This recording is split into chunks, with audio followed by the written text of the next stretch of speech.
छक्का देखने में सबको मजा आता है और खासकर जब वो छक्का तेज गेंदबाज को लगता है। 140-150 प्रति घंटा की रफ्तार से जब वो गेंद जाता है और बल्ले का संपर्क होता है तो वो नजारा अलग ही होता है। लेकिन अलग हो जाती है वो स्थिति जब वो गेंद बल्ला को नहीं बल्लेबाज को लगता है। इस वीडियो में हम बात करने वाले हैं ऐसे 5 घातक गेंद की जिसने पूरे विश्व क्रिकेट के रोंगटे खड़े कर दिए।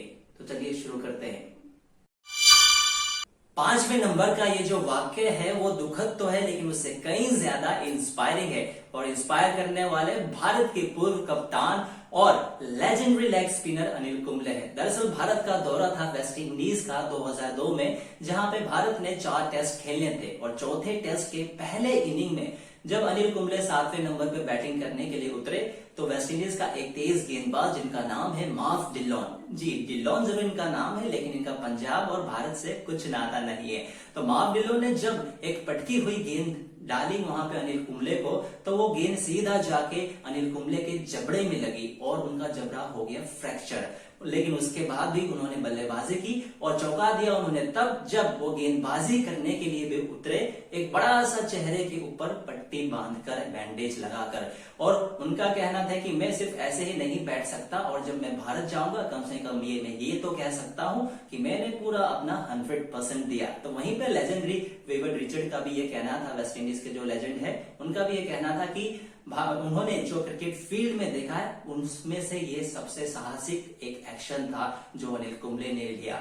लेकिन अगर हम मैच की बात करें तो मैच रहा था ड्रॉ, वहीं पे सीरीज भी रहा था ड्रॉ, लेकिन वहां पे अनिल कुंबले ने काफी लोगों को और खासकर जो क्रिकेट प्रेमी को है उनको कर दिया था इंस्पायर। लेकिन ये तो बात रही 5वें नंबर की।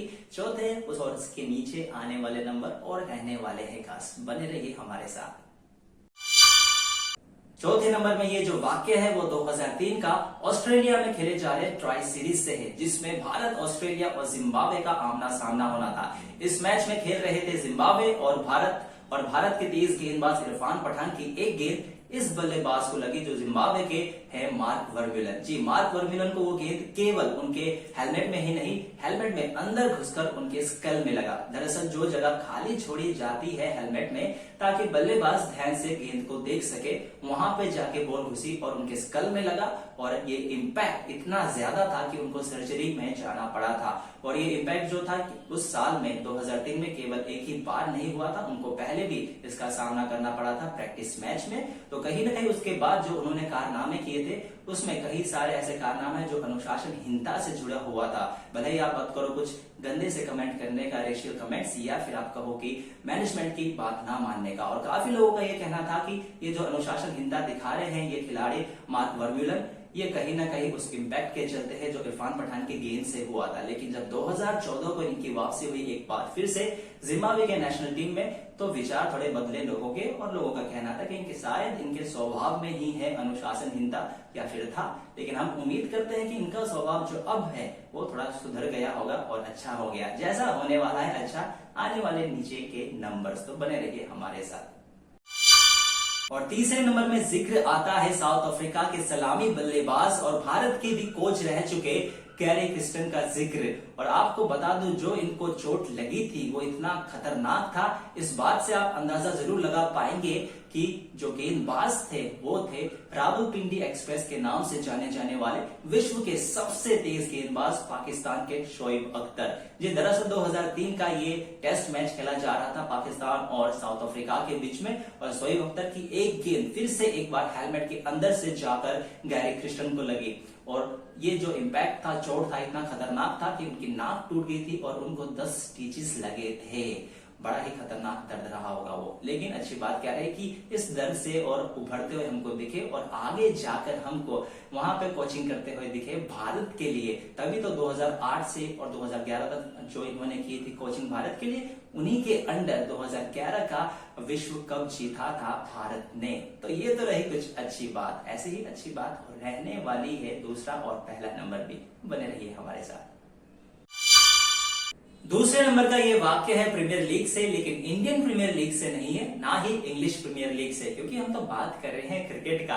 तो ये बात है श्रीलंका प्रीमियर लीग से। 2012 का वो एडिशन था और अपना पहला ही सीजन खेल रहे थे वहां पे साउथ अफ्रीका के बल्लेबाज रिली रोसो। जितना इनका नाम विचित्र है रिली रोसो, उतना विचित्र या फिर अच्छा इनके साथ घटना नहीं घटी थी, क्योंकि सामने जो गेंदबाज थे वो थे लसित मलिंगा, और जो ज्यादातर अपने यॉर्कर के लिए जाने जाते हैं, लेकिन तब उन्होंने डाली थी एक बाउंसर, और बाउंसर भी काफी तेज 141 प्रति घंटा की रफ्तार से वो बाउंसर डाला था, जिसको वहां पे हुक करना चाहते थे रिली रोसो, लेकिन पूरी तरह से मिस टाइम हुए और वो गेंद जाके लगी इनके हेलमेट में, ग्रिल में, और उसके बाद कहीं ना कहीं जो इम्पैक्ट रहा था वो इतना पावरफुल था कि इनके नाक में वो चोट आई थी, और चोट इतनी खतरनाक कि पूरे खून खून हो गए थे और पिच में ही बैठ गए थे। बाद में जाकर इनको 3 स्टिचेस भी लेना पड़ा था, लेकिन गनीमत ये रही कि ये जो इनका हालत था उसमें आया था सुधार। लेकिन जो आखिरी नंबर रहने वाला है वो थोड़ा खतरनाक रहने वाला है, तो थोड़ा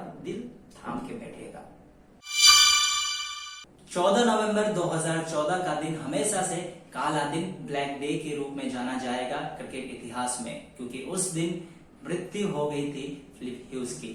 जी दोस्तों, आपने सही सुना, मृत्यु हो गई थी ऑस्ट्रेलिया के 25 वर्षीय, केवल 25 वर्ष के थे जब ये घटना घटी थी, और उनकी मृत्यु हो गई थी वो मैच के चलते और तेज गेंदबाजी के चलते। दरअसल मैच खेला जा रहा था शेफील्ड शील्ड का, और न्यू साउथ वेल्स के लिए बल्लेबाजी करने उतरे थे यहाँ पे फिलिप ह्यूज, और सामने गेंदबाज थे शीन एबॉट। शीन एबॉट ने एक बाउंसर किया था जो सीधा उनके सर में जाके लगा पिछले भाग में। वो कैसे? क्योंकि जो हेलमेट रहता था पहले 2014 तक, तब पिछले भाग में हेलमेट के कोई भी प्रोटेक्शन नहीं रहती थी, और उनके सर में जाके लगा वो गेंद, जो इतना खतरनाक रहा था कि 3 दिन के बाद ही उनकी मृत्यु हो गई, और पूरा का पूरा क्रिकेट जगत शोक में डूब गया था। और उसके बाद ये देखा जा रहा था कि कैसे बेहतर कर सकते हैं क्रिकेट के इस खेल को, और कैसे इसकी इक्विपमेंट को भी बेहतर कर सकते हैं। इसीलिए जो आज के जो हमको हेलमेट दिखते हैं उनके पिछले भाग में भी प्रोटेक्शन जरूर दिया होता है, क्योंकि दोस्तों